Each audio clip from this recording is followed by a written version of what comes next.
નમસ્કાર વિદ્યાર્થી મિત્રો, પ્રકરણ નંબર 7 જેનું નામ છે વનસ્પતિઓ અને પ્રાણીઓનું સંરક્ષણ. ચેપ્ટરનું નામ જોઈને તમને ખબર પડી ગઈ હશે કે આ ચેપ્ટરમાં આપણે શાનો અભ્યાસ કરવાનો છે. આનો અભ્યાસ કરતાં પહેલાં આપણે ધોરણ 7માં જંગલ વિષયનો પાઠ આવી ચૂકેલ છે. એમાં આપણે ઘણી ખાસી બધી માહિતી મેળવી હતી કે વનસ્પતિઓ એટલે કે જંગલો જે છે એ આપણને કઈ રીતે ઉપયોગી છે. તો તમે મિનિમમ એના 4 થી 5 મુદ્દા તો એમને આપણે ઊભા કરીને તમને પૂછ્યા હતા તો પણ આવડ્યા હતા, બરાબર? કે જંગલો આપણને કઈ રીતે ઉપયોગી છે. જંગલોમાં રહેતા પ્રાણીઓ પણ આપણને ક્યાંક ને ક્યાંક ઉપયોગી છે, એટલે કે એનું સંરક્ષણ કરવું જરૂરી બને છે. જો આપણે એનું સંરક્ષણ ન કરીએ તો અમુક જે જંગલોમાં પ્રાણીઓની પ્રજાતિઓ છે, વનસ્પતિની જે છે એ આગળ જતાં લુપ્ત થતી જશે, બરાબર? અને આવનારી પેઢીઓને એનો લાભ મળશે નહીં. એટલે કે વનસ્પતિઓ અને પ્રાણીઓનું સંરક્ષણ કરવું જરૂરી છે. તો આ પાઠમાં આપણે એ જ શીખવાનું છે કે વનસ્પતિ અને પ્રાણીઓનું સંરક્ષણ આપણે કેવી રીતે કરશું.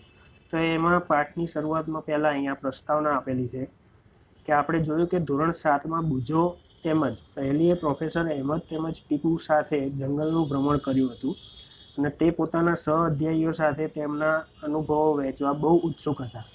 વર્ગના બીજા વિદ્યાર્થીઓ પણ પોતપોતાના અનુભવ બતાવવા અત્યંત ઉત્સુક હતા, કારણ કે તેમાંથી કેટલાક ભરતપુર અભયારણ્ય ભ્રમણ કરવા ગયા હતા, કેટલાકે કાજીરંગા રાષ્ટ્રીય ઉદ્યાન, લોકચાવ વાઇલ્ડ લાઇફ અભયારણ્ય તથા ગ્રેટ નિકોબાર બાયોસ્ફિયર રિઝર્વ. આ બધા જે છે અભયારણ્ય, રાષ્ટ્રીય ઉદ્યાન, ધોરણ 7માં જ્યારે પાઠ ચાલતો હશે ત્યારે પણ મેં તમને કીધું હતું કે આ રાષ્ટ્રીય ઉદ્યાન અભયારણ્ય વિશે આગળ ભણવામાં તમારે આવશે. તો આ જ પાઠમાં તમારે આગળ ભણવાનું આવશે. વાઘ સંરક્ષિત વિસ્તાર વગેરે સાંભળ્યું હતું. તો જે આ બધા છે એ શું છે, તો આ સંરક્ષણ પૂરું પાડે છે, બરાબર? આ અભયારણ્ય છે, રાષ્ટ્રીય ઉદ્યાન, સરકારે એવા સ્પેશિયલ પ્રાણીઓના વસવાટ માટેના વિસ્તારો ઘોષિત કરેલા છે અને એનું નામ અમુકને રાષ્ટ્રીય ઉદ્યાન આપી દીધેલું છે, અમુકને અભયારણ્ય આપી દીધેલું છે, બરાબર? અમુકને સંરક્ષિત વિસ્તાર, જો અહીંયા વાઘ સંરક્ષિત વિસ્તાર, તો જુદા જુદા અહીંયા નામ આપેલા છે. તો આ અભયારણ્ય એટલે શું છે, રાષ્ટ્રીય ઉદ્યાન એટલે શું છે, એમાં કેવી કેવી કામગીરી કરવામાં આવે છે પ્રાણીઓના સંરક્ષણ માટે, બરાબર? અને વનસ્પતિઓના પણ સંરક્ષણ માટે. તો એ વિશે આપણે આ ચેપ્ટરમાં અભ્યાસ કરવાનો છે. તો ચાલો આપણે આગળ જોઈએ. તો હવે અહીંયા પહેલીને પ્રશ્ન થાય છે કે રાષ્ટ્રીય ઉદ્યાનો, વન્યજીવ અભયારણ્ય, જૈવ આરક્ષિત ક્ષેત્રોને બનાવવાનો ઉદ્દેશ્ય શું છે? જો અહીંથી પ્રશ્ન ચાલુ થાય છે. તો પહેલીને આ પ્રશ્ન થયો. તો જોઈએ આપણે હવે એનો જવાબ આપવાનો આમાં પ્રયત્ન આપણે કરવાનો. તો વન નાબૂદી અને તેના કારણો, સૌથી પહેલો મુદ્દો આ છે. તો આ ધોરણ 7માં પણ તમે શીખી ગયેલા છો. ચલો આપણે એનું અહીંયા ફરીથી રિવિઝન કરી લઈએ. તો આપણી પૃથ્વી પર વિવિધ પ્રકારની વનસ્પતિઓ તેમજ પ્રાણીઓ જોવા મળે છે. તે માનવ જાતિને ટકી રહેવા માટે તેમજ સારી રીતે રહેવા માટે આવશ્યક છે. આજે આ સજીવોના અસ્તિત્વ માટે વન નાબૂદી એક મોટો ખતરો બની ગયો છે. વન નાબૂદીનો અર્થ છે વનનો નાશ કરીને પ્રાપ્ત જમીનનો અન્ય કાર્યો માટે ઉપયોગ કરવો. અન્ય કાર્યો એટલે કે ઉદ્યોગો, ફેક્ટરીઓ નાખવા માટે જંગલની નાબૂદી કરી દેવાની, બરાબર? તો વનમાં વૃક્ષોની કાપણી તેના ઉદ્દેશ્યથી કરવામાં આવે છે. આવા ઉદ્દેશ્યો રહેલા હોય છે માનવીના અન્ય કાર્યોમાં, કે ત્યાં કોઈ પણ પ્રોજેક્ટને બનાવવા માટે વનનો એટલે કે વનના જંગલોનો નાશ કરવામાં આવે છે. જો આ બધા કારણો હોય છે. તો ખેતીવાડી માટે જમીન પ્રાપ્ત કરવી, ઘર તેમજ કારખાનાઓનું નિર્માણ કરવું, લાકડાનો ફર્નિચર બનાવવા તથા બળતણ માટે ઉપયોગ. અને બીજું કારણ છે દાવાનળ તેમજ ભયંકર દુષ્કાળ પણ કેટલાક કુદરતી વન નાબૂદીના કારણો છે. તો હવે અહીંયા પ્રવૃત્તિ આપેલી છે કે તમારી યાદીમાં વન નાબૂદીના અન્ય કારણોને નોંધો તથા કેટલીક કુદરતી તેમજ માનવ સર્જિતમાં વર્ગીકરણ કરો. તો આ બધા જે આપણે આ પ્રવૃત્તિમાં તમારે એવા કારણો શોધવાના છે. આ પ્રવૃત્તિ જરૂરી નથી, પણ એવા કારણો આપણે વિચારી શકીએ કે શા માટે. તો દાવાનળ છે, અહીંયા જો કુદરતી આવી ગયું, ભયંકર દુષ્કાળ એ પણ કુદરતી. તો અમુક બીજી માનવીની જુદી જુદી પ્રવૃત્તિઓ છે, એમાં પણ એક લેટેસ્ટ ઉદાહરણ આપવું હોય તો જે અમદાવાદથી મુંબઈની બુલેટ ટ્રેનનો જે માર્ગ છે, બરાબર? તો એમાં પણ અમુક જમીનો એવી આવી હશે કે જ્યાં અહીંયા ઝાડવા એટલે કે જંગલોમાં જે ઝાડવા છે એનો પણ નાશ થયો હશે. આપણે મેટ્રોની જ વાત કરીએ તો મેટ્રોના રૂટમાં પણ અમુક જે એવી જમીનો છે જ્યાં ઝાડવા હતા એ પણ કાપી નાખવામાં આવેલા છે, બરાબર. તો એ પણ એક વન નાબૂદીનું મુખ્ય કારણ કહી શકાય. ચલો આગળ જોઈએ. વન નાબૂદીના પરિણામો શું થાય? તો પહેલી અને બુજોએ વન નાબૂદીના પરિણામોને યાદ કરવાનો પ્રયાસ કર્યો. તેમને યાદ છે કે વન નાબૂદીથી પૃથ્વી પર તાપમાન તેમજ પ્રદૂષણના સ્તરમાં વધારો થાય છે. તેનાથી વાતાવરણમાં કાર્બન ડાયોક્સાઇડના સ્તરમાં પણ વધારો થાય છે. ભૂમિય જળનો ઘટાડો થાય છે. તેનાથી ખ્યાલ આવે કે વન નાબૂદીથી પ્રાકૃતિક સંતુલન પર પણ પ્રભાવ પડે છે. આ બધું જ તમને ધોરણ 7માં આવી ગયેલું છે, નવું નથી. જંગલોના નાશથી શું થાય એવો પ્રશ્ન હતો, બરાબર. તો આ પણ આ જ છે ને વસ્તુ. જો તેનાથી કાર્બન ડાયોક્સાઇડના સ્તરમાં વધારો થાય, ભૂમિય જળનો ઘટાડો થાય છે. વન નાબૂદીથી પ્રાકૃતિક સંતુલન પર પણ પ્રભાવ પડે. પ્રાકૃતિક સંતુલન એટલે કે જે પૃથ્વી ઉપર પહેલાંની જેમ જે વાતાવરણ હતું એવું અત્યારે વાતાવરણ રહે નહીં. વૃક્ષો ઘણી રીતે ઉપયોગી છે, તમને ખબર છે. પ્રોફેસર અહેમદે એમને બતાવ્યું કે જો વૃક્ષોની આ પ્રકારે કાપણી ચાલતી રહી તો વરસાદ તેમજ ભૂમિની ફળદ્રુપતામાં ઘટાડો થાય છે. તેનાથી વધુ પ્રમાણમાં પૂર તેમજ દુષ્કાળ જેવી કુદરતી આફતોની સંભાવના વધી જાય છે. જો અહીંયા બીજોને પ્રશ્ન થયો કે વન નાબૂદીથી એક બાજુ વરસાદમાં ઘટાડો થાય છે તો બીજી બાજુ પૂર આવવું એવું કઈ રીતે સંભવ બને છે? તો ફળદ્રુપતા જે છે અહીંયા કહ્યું છે જો અહેમદ સાહેબે કે જો વૃક્ષોની આ પ્રકારે કાપણી ચાલતી રહી તો વરસાદ તેમજ ભૂમિની ફળદ્રુપતામાં ઘટાડો થાય, તેનાથી વધુ પ્રમાણમાં પૂર તેમજ દુષ્કાળ જેવી કુદરતી એટલે કે અસંતુલન થઈ જાય. અહીંયા જો આગળ આવેલું છે જો કે પ્રાકૃતિક સંતુલન પર પ્રભાવ પડે છે, એટલે કે પ્રકૃતિનું સંતુલન ના રહે, અસંતુલન થઈ જાય, બરોબર. તો યાદ રાખો કે વનસ્પતિને પ્રકાશ સંશ્લેષણ માટે કાર્બન ડાયોક્સાઇડની જરૂર હોય છે. આ તમને ખબર છે, પ્રકાશ સંશ્લેષણની ક્રિયા ભણેલા છીએ આપણે. તો ઓછા વૃક્ષોનો અર્થ છે કે કાર્બન ડાયોક્સાઇડના ઉપયોગમાં ઘટાડો થવો. જો વધુ વૃક્ષો હશે તો જ એનો વધુ પ્રમાણમાં કાર્બન ડાયોક્સાઇડનો ઉપયોગ થશે, અને જો ઓછા વૃક્ષો હશે તો ઘટાડો થશે, જેનાથી વાતાવરણમાં તેની માત્રા વધી જાય છે. કેમ કે કાર્બન ડાયોક્સાઇડનો ઉપયોગ જો વધુ પ્રમાણમાં નહીં થાય તો વાતાવરણમાં તેની માત્રા વધી જાય, કારણ કે કાર્બન ડાયોક્સાઇડ પૃથ્વી દ્વારા પરાવર્તિત ઉષ્મીય જે કિરણો છે, આ ખાસ યાદ રાખવાનું છે કે કાર્બન ડાયોક્સાઇડ પૃથ્વી દ્વારા પરાવર્તિત ઉષ્મીય કિરણો છે એને શોષી લે છે. શોષે છે તો આ ઉષ્મીય કિરણોમાં ઉષ્મા રહેલી હોય છે. શું હોય છે? ઉષ્મા. અને ઉષ્મા એક જાતની ગરમી જ કહેવાય, એટલે કે ઉષ્મા શોષી લે છે. અને આ ઉષ્મીય કિરણોને શોષે એટલે કે ઉષ્મા પણ શોષે. એનાથી શું થશે? તો તેની માત્રાના વધારાના પરિણામે ગ્લોબલ વોર્મિંગ એટલે તમને ખબર છે, સિમ્પલ ભાષામાં કહેવું હોય તો પૃથ્વીના સરેરાશ તાપમાનમાં વધારો, બરોબર. કેમ કે આ ઉષ્મીય કિરણોના લીધે જ આ પૃથ્વીના સરેરાશ તાપમાનમાં વધારો થાય છે. બધા એકબીજા ઉપર આધાર રાખે છે. જો કાર્બન ડાયોક્સાઇડ વધારે છે તો શું થશે? પૃથ્વીના જે પરાવર્તિત ઉષ્મીય એટલે કે સૂર્ય દ્વારા જે પૃથ્વી પર આવે છે કિરણો, એનું જે પરાવર્તન થાય છે, એના ઉષ્મીય જે કિરણો છે એને શોષી લે છે આ કાર્બન ડાયોક્સાઇડ, બરોબર. આ કાર્બન ડાયોક્સાઇડ શું કરે છે? શોષી લે છે ઉષ્મીય કિરણોને, અને ઉષ્મીય કિરણોને શોષે, ઉષ્માને શોષે એટલે પૃથ્વી પર તાપમાન વધે છે, અને એના કારણે શું થાય છે? ગ્લોબલ વોર્મિંગ થાય છે. પૃથ્વીના તાપમાનમાં વધારાથી જળચક્રનું સંતુલન ખોરવાય છે. જળચક્ર ભણી ગયેલા છીએ આપણે, બરોબર, કે જળચક્ર કઈ રીતે કામ કરે છે.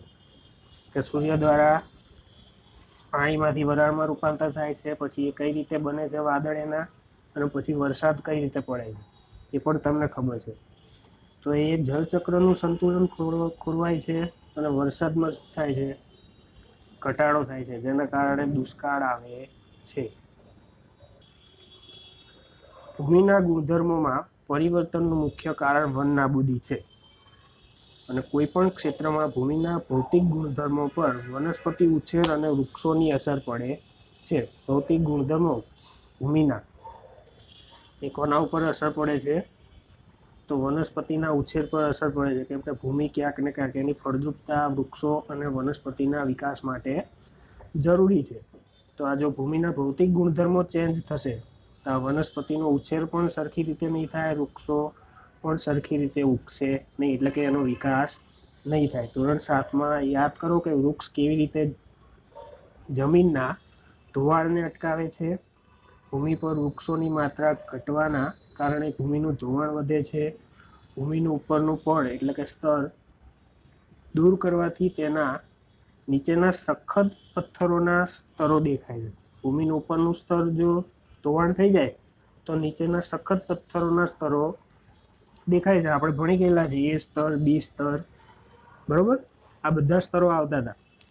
તો જેનાથી ભૂમિમાં સેન્દ્રિય પદાર્થોનો ઘટાડો થાય છે અને તેની ફળદ્રુપતામાં પણ ઘટાડો થાય છે. ધીમે ધીમે ફળદ્રુપ ભૂમિ રણમાં ફેરવાઈ જાય છે, જેને રણ નિર્માણ કહે છે. આ પણ તમારે યાદ રાખવું પડશે.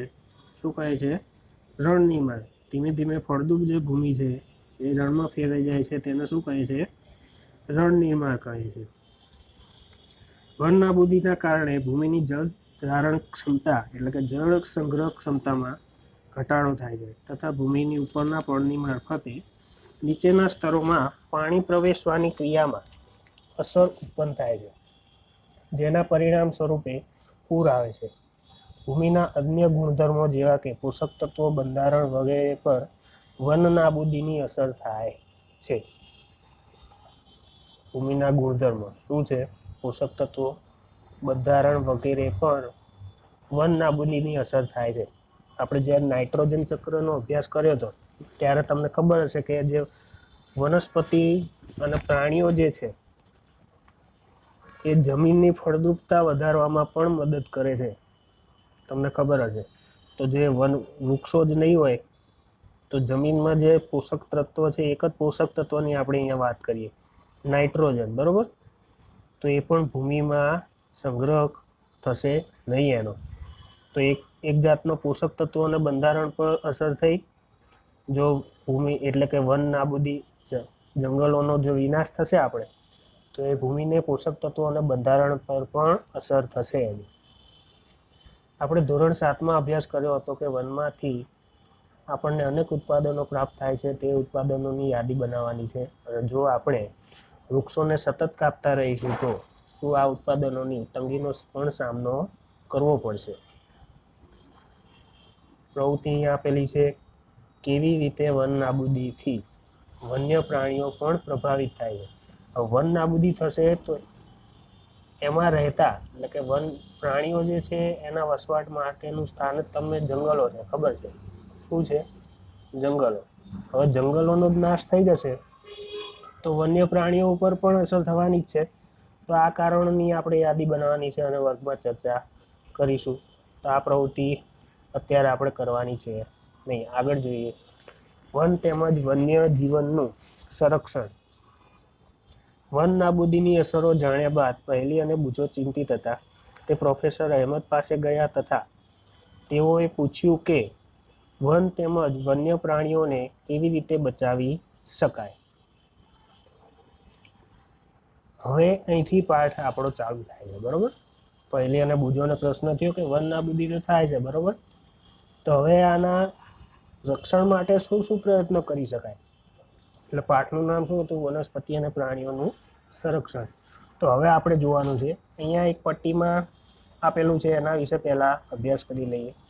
જીવાવરણ પૃથ્વીનો એ ભાગ છે કે જેમાં સજીવો વસવાટ કરે છે અથવા જે જીવનને આધાર આપે છે.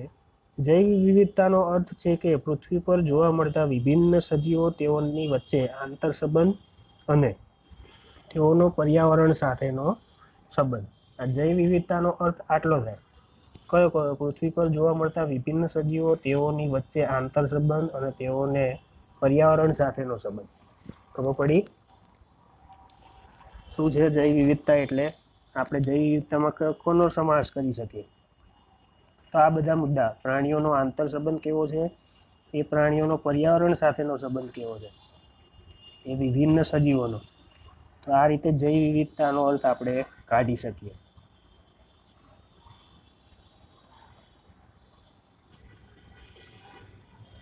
પ્રોફેસર અહેમદે પહેલી બુજો તેમજ તેમના સહ અધ્યાયીઓ માટે જૈવ આવરણ સુરક્ષિત ક્ષેત્રની મુલાકાત માટેનું આયોજન કર્યું. તેના માટે તેઓએ પંચમઢી જૈવાવરણ સુરક્ષિત ક્ષેત્રની પસંદગી કરી. હવે આ બીજે કરવા જવાનું છે. ક્યાં? પંચમઢી જૈવ આવરણ સુરક્ષિત ક્ષેત્રની પસંદગી, એટલે કે આ જગ્યાએ આપણે જવાનું છે. અને તે જાણતા હતા કે આ ક્ષેત્રની વનસ્પતિઓ અને પ્રાણીઓ ઉપરી હિમાલયની શૃંખલાઓ તેમજ નીચાણવાળા પશ્ચિમ ઘાટ વિસ્તારના પ્રાણીઓ અને વનસ્પતિઓને સમાન છે. પશ્ચિમ ઘાટ વિસ્તારના પ્રાણીઓ, આ તમે ધોરણ 7માં ભણી ગયેલા છો, બરોબર? એમાં પ્રાણીઓ અને વનસ્પતિઓ કેવી છે. તો અહીંના જે આ ક્ષેત્રના જે પ્રાણીઓ છે એ આ વિસ્તારના પ્રાણીઓને સમાન છે, એટલે કે તેને અનુકૂલન સાધે છે એમ કહેવા માંગે છે. તો પ્રોફેસર અહેમદને વિશ્વાસ હતો કે આ ક્ષેત્રની જૈવ વિવિધતા આગવી છે. તેઓએ વન કર્મચારી શ્રી માધવજીને જૈવ આવરણ સંરક્ષિત ક્ષેત્રમાં વિદ્યાર્થીઓનો માર્ગ નિર્દેશન કરવાનો અનુરોધ કર્યો. અહીંના વન કર્મચારી કોણ હતા? શ્રી માધવજી. તો એ શ્રી માધવજીને કહે છે કે વિદ્યાર્થીઓનું માર્ગદર્શન કરો એમ કહે છે. તો તેઓએ જણાવ્યું કે જૈવિક મહત્વ ધરાવતા ક્ષેત્રનો સંરક્ષણ એટલે કે બચાવ એ આપણી રાષ્ટ્રીય પરંપરાનો એક ભાગ છે. માધવજીએ વિદ્યાર્થીઓને સમજાવ્યું કે આપણા વ્યક્તિગત પ્રયત્નો તેમજ સમાજના પ્રયત્નોથી વિશેષ સરકારી સંસ્થાઓ પણ વન તેમજ વન્ય પ્રાણીઓના રક્ષણ માટે કાર્યરત છે. કોણ? આ બધી જે સરકારી સંસ્થાઓ વન તેમજ વન્ય પ્રાણીઓના રક્ષણ માટે કાર્યરત છે. એટલે કે વ્યક્તિગત પ્રયત્નો તો ખરા જ, પણ સમાજના પ્રયત્નોથી વિશેષ સરકારી સંસ્થાઓ એ પણ રક્ષણ માટે કાર્યરત છે. અને સરકાર તેઓની સુરક્ષા અને સંરક્ષણ હેતુ માટે નિયમ, પદ્ધતિઓ અને યોજનાઓ બનાવે છે. જો હવે નામ આવ્યા: વન્ય પ્રાણી અભયારણ્ય, રાષ્ટ્રીય ઉદ્યાન, જૈવ આવરણ સુરક્ષિત ક્ષેત્ર. તો આપણે જે ફરવા જઈએ છીએ એ કયું છે? આ છે જૈવ આવરણ સુરક્ષિત ક્ષેત્ર વગેરે વનસ્પતિઓ અને પ્રાણીઓ માટે સંરક્ષિત તેમજ સુરક્ષિત ક્ષેત્ર છે. એટલે કે જે માનવીની પ્રવૃત્તિઓ છે એનાથી આ બધા જે ક્ષેત્ર છે એને શું કરી દીધા છે સરકારે? સંરક્ષિત તેમજ સુરક્ષિત. અને વનસ્પતિઓ અને પ્રાણીઓ અને તેમના નિવાસોને સંરક્ષણ માટે તેમને સુરક્ષિત ક્ષેત્ર જાહેર કરવામાં આવે છે, જેને અભયારણ્ય, રાષ્ટ્રીય ઉદ્યાન અને જૈવ આવરણ આરક્ષિત વિસ્તાર કહીએ છીએ. વૃક્ષારોપણ, ખેતી, ચરવું, વૃક્ષોની કાપણી, શિકાર, ચામડું પ્રાપ્ત કરવા માટે શિકાર, આ જે બધી વસ્તુઓ છે માનવીની, એ આ ક્ષેત્રોમાં શું છે? પ્રતિબંધ છે. એટલે આ બધા વિસ્તારમાં વૃક્ષારોપણ ના કરી શકીએ, ખેતી ના કરી શકીએ, પ્રાણીઓને ચરવા લઈ જવા હોય તો ચરવા પણ ના લઈ જઈ શકીએ, વૃક્ષોની કાપણી પણ ના કરી શકીએ, શિકાર પણ ના કરી શકીએ, બરોબર? આ બધી જ પ્રવૃત્તિઓ માનવીની જે છે એ આ વિસ્તારોમાં પ્રતિબંધ છે. હવે જો અભયારણ્યમાં શું શું થાય છે? અભયારણ્ય એટલે શું? તો એવો વિસ્તાર જ્યાં પ્રાણીઓ તેમજ તેઓના નિવાસ કોઈ પણ પ્રકારના ખલેલથી સુરક્ષિત હોય. આપણા ગુજરાતમાં છે એક ગીર અભયારણ્ય, બરોબર? તે તમે કદાચ જોયું હશે. રાષ્ટ્રીય ઉદ્યાન, તો એમાં શું હોય છે? તો વન્ય પ્રાણીઓ માટે આરક્ષિત ક્ષેત્ર જ્યાં તે સ્વતંત્ર રૂપે નિવાસ તેમજ પ્રાકૃતિક સંસાધનોનો ઉપયોગ કરી શકે. હવે છે જૈવાવરણ આરક્ષિત ક્ષેત્ર. તો વન્ય સજીવો, વનસ્પતિઓ તેમજ પ્રાણીઓ અને તે વિસ્તારના આદિવાસીઓનો પારંપરિક રીતે જીવન પર્યાય હેતુ માટે વિશાળ સુરક્ષિત વિસ્તાર. હવે જે પ્રવૃત્તિ 7.3 છે એ સમાજ માટેનો ટોપિક છે. એમાં જે આપણા જે નકશા છે, તમારે ભારતના રેખાચિત્ર જો અહીંયા લખેલું છે, બરાબર? એમાં દર્શાવવાનું છે. તો એ જૈવ આવરણ તમારે આવે છે. આમાં કંઈ ઉપયોગી નથી બહુ, તો એ પણ તમારે જો એક વખત જોવું હોય તો જોઈ લેવાનું. હવે છે અહીંયા જુઓ જૈવ આરક્ષણ વિસ્તાર. તો પ્રોફેસર અહેમદ તેમજ માધવજીની સાથે વિદ્યાર્થીઓએ જૈવ આરક્ષણ વિસ્તારમાં પ્રવેશ કર્યો. માધવજીએ સમજાવ્યું કે જૈવ વિસ્તારના રક્ષણ માટે જૈવ આરક્ષણ વિસ્તાર બનાવવામાં આવ્યા છે. જેમ કે તમે જાણો છો કે જૈવ વિવિધતા એટલે કોઈપણ ક્ષેત્રમાં જોવા મળતી બધી વનસ્પતિઓ, પ્રાણીઓ અને સૂક્ષ્મજીવોની વિભિન્ન પ્રજાતિઓ. કોઈપણ ક્ષેત્રનો જૈવ આરક્ષિત વિસ્તાર તે ક્ષેત્રની જૈવ વિવિધતા તેમજ સંસ્કૃતિને જાળવી રાખવામાં સહાયક હોય છે.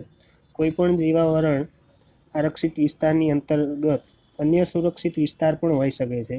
પંચમઢી જૈવારણ આરક્ષિત વિસ્તાર સાતપુડા નામનો એક રાષ્ટ્રીય ઉદ્યાન અને બોરી તેમજ પંચમઢી નામના 2 વન્ય અભયારણ્ય આવે છે. આપણે આકૃતિ જોઈએ, જો અહીંયા આકૃતિ, બરોબર. તો પંચમઢી ક્યાં છે? અહીંયા છે, જો આ પંચમઢી અભયારણ્ય આવ્યું. પછી બોરી અભયારણ્ય અહીંયા છે. પછી આ સાતપુડા રાષ્ટ્રીય ઉદ્યાન છે, તો આ કલરનું, તો એ અહીંયા છે, બરોબર. એવા જોડે જોડે વિસ્તારમાં પંચમઢી જૈવ આરક્ષિત વિસ્તાર કહેવાય સંપૂર્ણ. ખબર પડી હું શું કહેવા માગું છું? પંચમઢી જૈવ આરક્ષિત વિસ્તાર છે તો એમાં 3 વસ્તુ છે. જો પંચમઢી અભયારણ્ય છે, સાતપુડા રાષ્ટ્રીય ઉદ્યાન છે અને બોરી અભયારણ્ય છે. આ 3 વસ્તુ છે. હવે આ પ્રવૃત્તિ છે એ પણ જરૂરી નથી, બરોબર. ચલો આગળ જોઈએ. વનસ્પતિ સૃષ્ટિ અને પ્રાણી સૃષ્ટિ. તો બાળકોએ ભ્રમણ કરતી વખતે જૈવ આવરણ આરક્ષિત વિસ્તારની લીલોતરીની પ્રશંસા કરી. તેઓ ઊંચા ઊંચા સાગના વૃક્ષો તેમજ વન્ય પ્રાણીઓને જોઈને ખુશ થયા. પહેલી અચાનક એક સસલું જોયું અને તેને પકડવાનો પ્રયાસ કર્યો.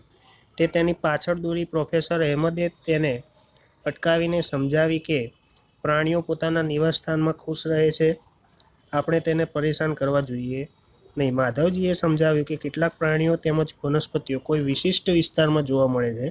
આવા વિશિષ્ટ વિસ્તારમાં જોવા મળતી વનસ્પતિઓને તે વિસ્તારની વનસ્પતિ સૃષ્ટિ કહેવામાં આવે છે અને પ્રાણીઓને શું કહેવામાં આવે છે? પ્રાણી સૃષ્ટિ. વનસ્પતિઓ કોઈ વિશિષ્ટ વિસ્તારમાં જોવા મળે છે અને વિશિષ્ટ વિસ્તારમાં જોવા મળતી આવી વનસ્પતિઓને શું કહે છે? વનસ્પતિ સૃષ્ટિ. અને તે વિસ્તારમાં રહેતા પ્રાણીઓને શું કહેવામાં આવે છે? પ્રાણી સૃષ્ટિ.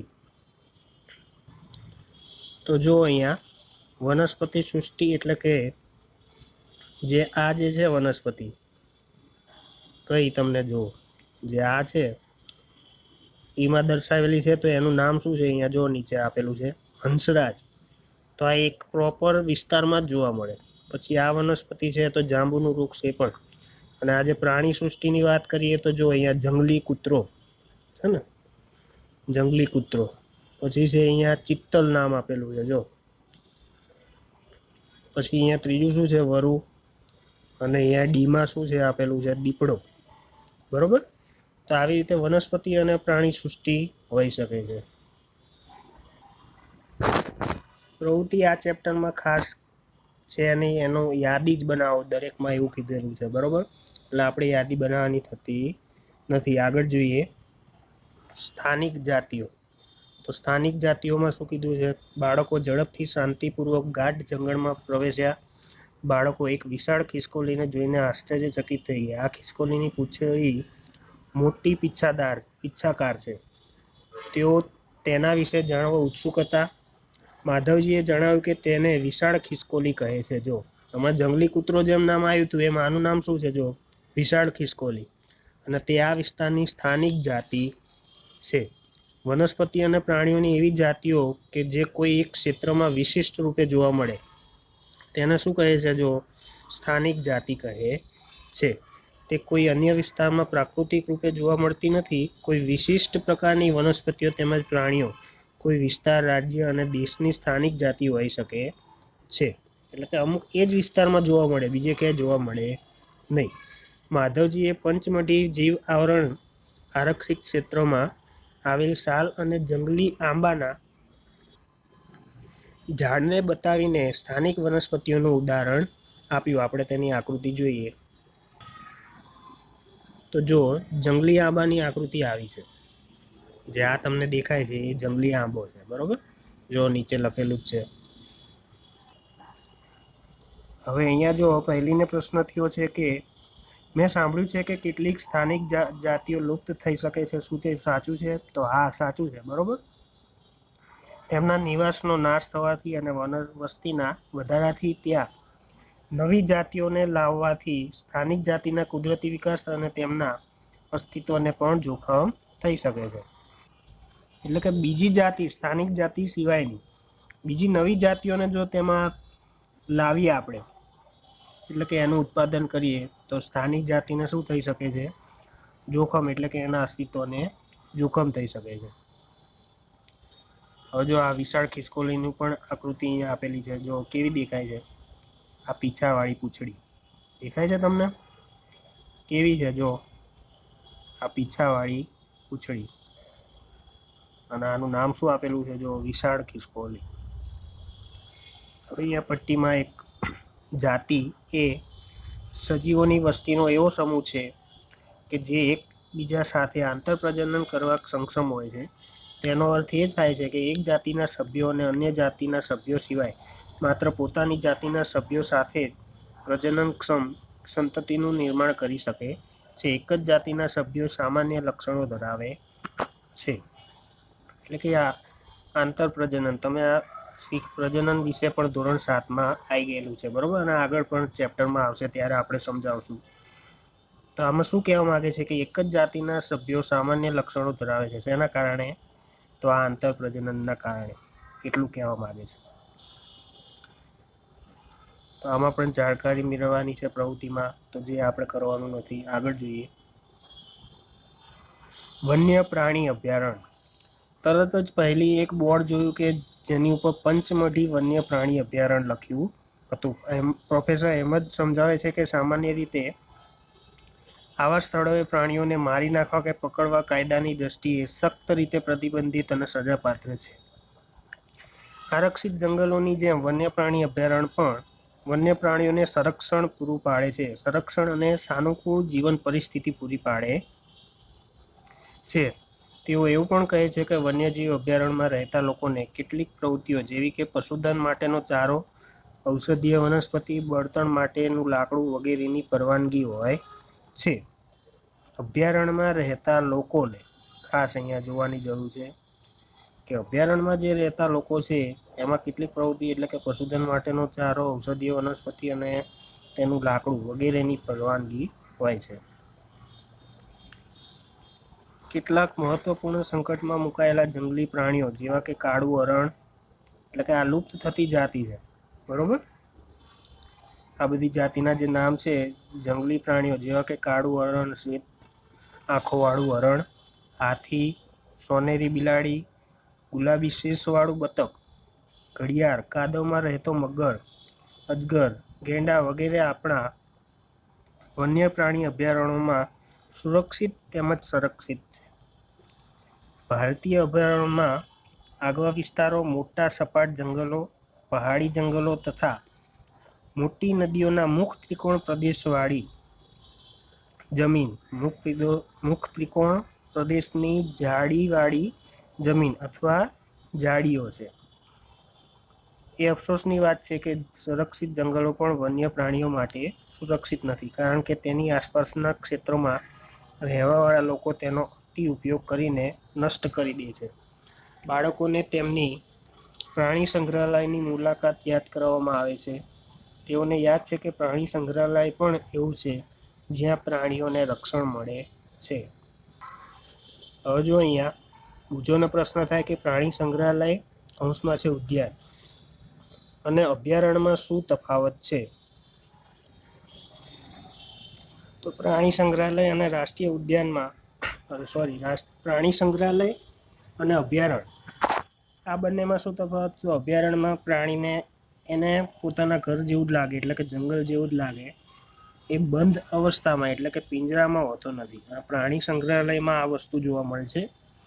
તમે અહીંયા કાંકરિયા તમે જોયું હશે, તો એક પ્રાણી સંગ્રહાલય છે, તો એ એક જાતનું એને પિંજરા જેવું જ લાગે ત્યાં.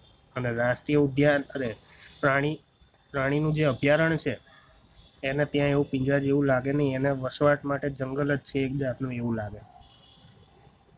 તો જો અહીંયા રાષ્ટ્રીય ઉદ્યાન રોડની સાઈડ ઉપર એક બોર્ડ લગાવેલું છે જેના પર લખ્યું હતું કે સાતપુડા રાષ્ટ્રીય ઉદ્યાન.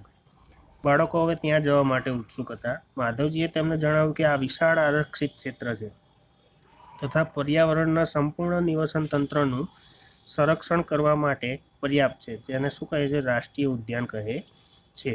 તે વનસ્પતિ જાત, પ્રાણી જાત, ભૂમિ વિસ્તાર તથા ઐતિહાસિક વસ્તુઓનું સંરક્ષણ કરે છે.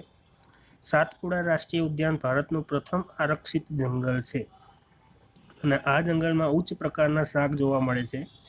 ભારતમાં 100થી પણ વધારે રાષ્ટ્રીય ઉદ્યાન આવેલા છે. સાતપુડા રાષ્ટ્રીય ઉદ્યાનમાં ખડકોના આશ્રય પણ બનાવવામાં આવેલ છે. આશ્રય એટલે અહીંયા જો કૌંસમાં લખ્યું છે ગુફાઓ. તે આ જંગલોમાં મનુષ્યની ગતિવિધિઓની પ્રાગૈતિહાસિક સાબિતી છે. તે આપણને આદિમાનવના જીવન વિશે ખ્યાલ આપે છે. પથ્થરોની આ ગુફાઓમાં ચિત્રકામ પણ જોવા મળે છે. પંચમઢી જૈવારણ સુરક્ષિત ક્ષેત્રમાં 55 ગુફાઓની ઓળખ થઈ ચૂકી છે. આ કલાકૃતિઓમાં પ્રાણીઓ તેમજ મનુષ્ય લડતા, શિકાર કરતા, નૃત્ય તેમજ વાદ્યયંત્રો વગાડતા દર્શાવવામાં આવેલા છે. આજે પણ અનેક આદિવાસી જંગલમાં રહે છે. બાળકો જેવા આગળ વધ્યા તેઓને એક બોર્ડ જોવા મળ્યું જેના પર લખેલ હતું સાતપુડા વાઘ આરક્ષિત વિસ્તાર. અને માધવજી જણાવે છે કે આપણી સરકારે વાઘના સંરક્ષણ માટે પ્રોજેક્ટ ટાઈગર અમલમાં મૂક્યો છે. આ પ્રોજેક્ટનો ઉદ્દેશ આપણા દેશમાં વાઘના જીવન અને વાઘની વસ્તીની જાળવણી કરવાનો છે. તમને નોલેજ માટે કહી દઉં કે છેલ્લા 4-5 વર્ષમાં વાઘની સંખ્યામાં આપણા દેશમાં વધારો થયો છે. હવે જો અહીંયા બુજોને વિચાર આવે કે શું આ જંગલમાં હજુ પણ વાઘ જોવા મળે છે? મને આશા છે કે હું વાઘ જોઈ શકીશ. વાઘ એ એવી જાતિઓમાંથી એક છે જે ધીરે ધીરે જંગલોમાંથી નાશ પામી રહી છે, પરંતુ સાતપુડા આરક્ષિત ક્ષેત્રમાં વાઘની સંખ્યામાં વધારો થઈ રહ્યો છે, એટલે કે તે સંરક્ષણનું આગવું ઉદાહરણ છે. કોઈ પણ સમયે સિંહ, હાથી, જંગલી ભેંસ તથા સાબર પણ સાતપુડા રાષ્ટ્રીય ઉદ્યાનમાં જોવા મળતા હતા. એવા પ્રાણીઓ કે જેની સંખ્યા એક નિર્ધારિત સીમાથી ઓછી થઈ જાય છે અને તે લુપ્ત થઈ શકે છે તેવા પ્રાણીઓને નાશપ્રાય જાતિ કહે છે. તમારે યાદ રાખવાનું છે કે એવા પ્રાણીઓ જેની સંખ્યા અમુક નિર્ધારિત સીમાથી ઓછી થઈ જાય તો તેને કઈ કેટેગરીમાં મૂકવામાં આવે છે? નાશપ્રાય જાતિ. બુજોએ ડાયનાસોરના વિષયમાં યાદ દેવડાવ્યું કે લાખો વર્ષો પૂર્વે લુપ્ત થઈ ગયા કેટલાક સજીવોના કુદરતી નિવાસમાં ખલેલ ઊભી થવાથી તેના અસ્તિત્વ માટે ખતરો ઊભો થાય છે. પ્રોફેસર અહેમદ તેમને કહે છે કે વનસ્પતિ અને પ્રાણીઓના સંરક્ષણ માટે સખ્ત કાયદા બધા જ રાષ્ટ્રીય ઉદ્યાનોમાં લાગુ પડે છે. અહીં માનવ પ્રવૃત્તિઓ જેવી કે પ્રાણીઓને પકડવા, શિકાર કરવા તેમજ પશુઓનો ચારો, બળતણનું લાકડું તથા ઔષધીય વનસ્પતિ એકઠા કરવાની પરવાનગી મળતી નથી. અહીંયા તમને ચિત્ર બતાવી દઉં. જો અહીંયા સાબરનું છે ચિત્ર આપેલું અને બીજું છે અહીંયા વાઘ છે અને ત્રીજું પ્રાણી છે અહીંયા જો જંગલી ભેંસ. શું કહેવાય આને? જંગલી ભેંસ. હવે પહેલીને પણ પ્રશ્ન થયો કે શું માત્ર મોટા પ્રાણીઓને જ લુપ્ત થવાનો ખતરો છે? તો માધવજીએ પહેલીને જણાવ્યું કે નાના પ્રાણીઓને મોટા પ્રાણીઓ કરતાં લુપ્ત થવાનો ભય ઘણો વધારે હોય છે. તો તમને ખબર પડી જઈ છે કે કેમ? ક્યારેક આપણે સાપ, દેડકા, ગરોળી, ચામાચીડિયા અને ઘુવડને નિર્દયતાથી મારી નાખીએ છીએ અને નિવસન તંત્રમાં તેમના મહત્વ વિશે વિચારતા પણ નથી. તેઓને મારીને આપણે આપણી જાતને નુકસાન પહોંચાડીએ છીએ. ભલે તે કદમાં નાના હોય, પરંતુ નિવસન તંત્રમાં તેઓના યોગદાનને નજરઅંદાજ ન કરી શકાય. તે હારજાળ અને આહાર શૃંખલાનો ભાગ છે. આ ધોરણ 7માં આવતું હતું. આહાર ઝાડ અને આહાર શૃંખલા બધી એકબીજા ઉપર આધારિત હોય છે, જેના વિશે તમે ધોરણ 7માં અભ્યાસ કરી ચૂક્યા છો. કોઈ પણ વિસ્તારની બધી વનસ્પતિઓ, પ્રાણીઓ તેમજ સૂક્ષ્મજીવ અને અજૈવ ઘટકો જેવા કે વાતાવરણ, ભૂમિ, નદીના મુખ, ત્રિકોણ પ્રદેશ વગેરે સંયુક્ત રૂપે શું કરે છે? નિવસન તંત્રનું નિર્માણ કરે છે. ધોરણ 7માં હતા ત્યારે પણ મેં તમને કીધું હતું કે નિવસન તંત્ર એટલે શું, અને અહીંયા પણ આવેલું છે જો કે સૂક્ષ્મજીવ અને અજૈવિક ઘટકો જેવા કે વાતાવરણ, ભૂમિ, નદીના મુખ ત્રિકોણ પ્રદેશ વગેરે સંયુક્ત રૂપે શું કરે છે? નિવસન તંત્રનું નિર્માણ કરે છે. હવે અહીંયા પાછા બુજોભાઈને પ્રશ્ન થયો કે મને આશ્ચર્ય થાય છે કે આ બધી નાશપ્રાય જાતિઓનો કોઈ રેકોર્ડ હશે પણ ખરો કે નહીં? અને આ રેકોર્ડ માટે એક વ્યવસ્થા કરવામાં આવી છે જેનું નામ છે શું છે? અહીંયા red data book. Professor Ahmed બાળકોને રેડ ડેટા બુક વિશે સમજાવે છે. તે જણાવે છે કે રેડ ડેટા બુક એ એવું પુસ્તક છે જેમાં બધી નાશપ્રિય જાતિઓનો રેકોર્ડ રાખવામાં આવે છે. આ પ્રશ્ન પણ પૂછાઈ શકે છે. હું તમને PDF આપીશ, એમાં બધું પણ હશે, બરાબર? જે IMP છે પ્રશ્નો એ બધા હશે, જેમાં બધી નાશપ્રાય જાતિઓનો રેકોર્ડ રાખવામાં આવે છે. એક સંસ્થા દ્વારા આંતરરાષ્ટ્રીય સ્તરે રેડ ડેટા બુક જાળવવામાં આવે છે. ભારતમાં જોવા મળતા વનસ્પતિ અને પ્રાણીઓ માટેની રેડ ડેટા બુક ભારત દ્વારા જાળવવામાં આવે છે. હવે છે સ્થળાંતર. તો માધવજીના માર્ગદર્શન હેઠળ ભ્રમણ કરતું જૂથ ગાઢ જંગલમાં પ્રવેશ્યું અને તેઓ તવા સરોવર નજીક થોડો સમય માટે આરામ કરવા બેઠા. પહેલીએ નદીની નજીક કેટલાક પક્ષીઓ જોયા. માધવજી જણાવે છે કે તે સ્થળાંતર કરનારા પક્ષીઓ છે. તે પક્ષી દુનિયાના અન્ય વિસ્તારમાંથી ઉડીને અહીં આવ્યા છે. વાતાવરણીય બદલાવના કારણે સ્થળાંતર કરનારા પક્ષીઓ પ્રત્યેક વર્ષે દૂર દૂરના વિસ્તારોમાંથી એક ચોક્કસ સમયે ઉડીને આવે છે. તે અહીં ઈંડા મૂકવા માટે આવે છે કારણ કે અતિશય ઠંડી હોવાને લીધે તેમના મૂળ નિવાસસ્થાન તે સમયે રહેવા માટે યોગ્ય હોતા નથી. એવા પક્ષીઓ જે ઉડીને દૂરના અંતરથી લાંબી યાત્રા કરે છે તેને સ્થળાંતરિત પક્ષીઓ અથવા પ્રવાસી પક્ષીઓ કહે છે. નળ સરોવર તમે નામ સાંભળ્યું છે. નળ સરોવરમાં પણ આવા જુદા જુદા પક્ષીઓ જે છે એ દૂર દૂરથી અહીંયા આવે છે અમુક સમયે.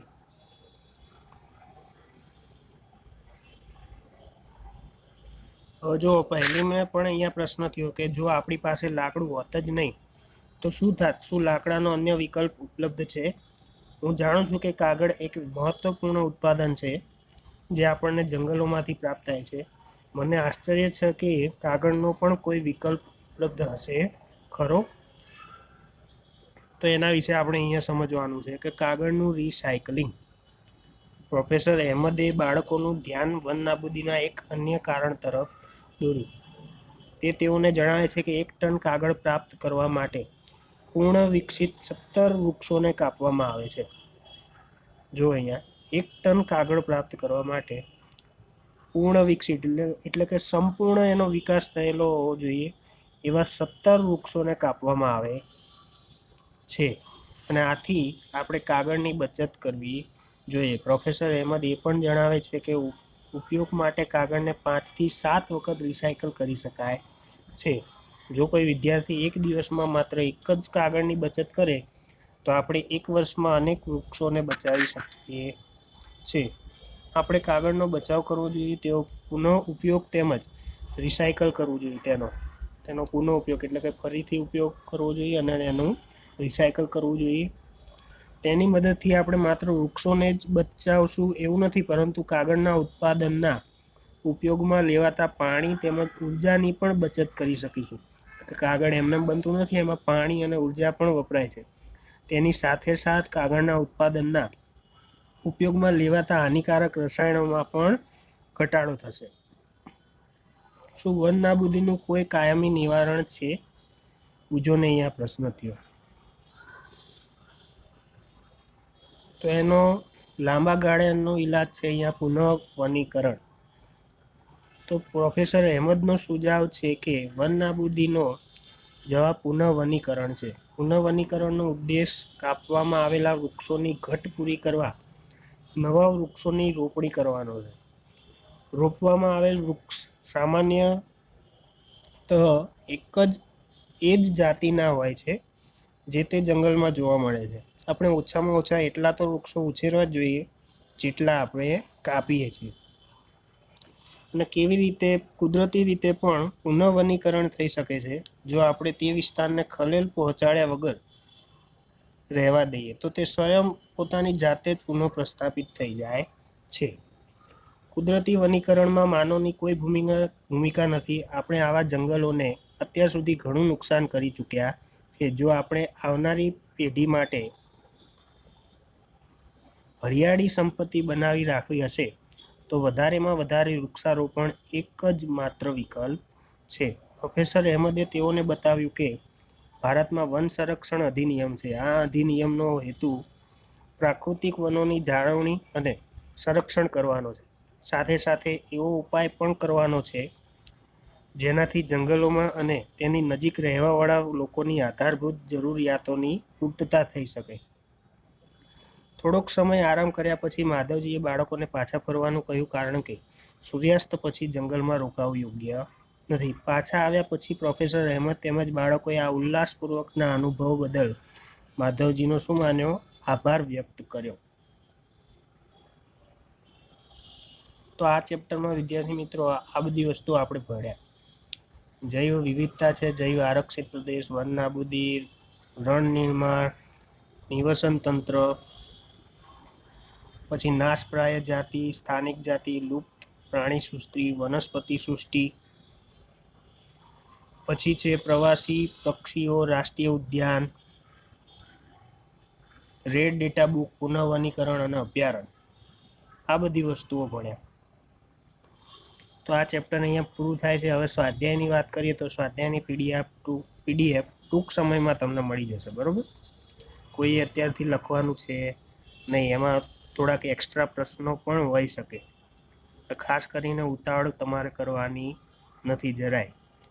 સ્વાધ્યાયની પીડીએફ આવે પછી શાંતિથી એમાં લખવાનું છે. તો હવે એક નવા ચેપ્ટર સાથે ફરીથી મળીશું. ત્યાં સુધી રજા આપશો. નમસ્કાર.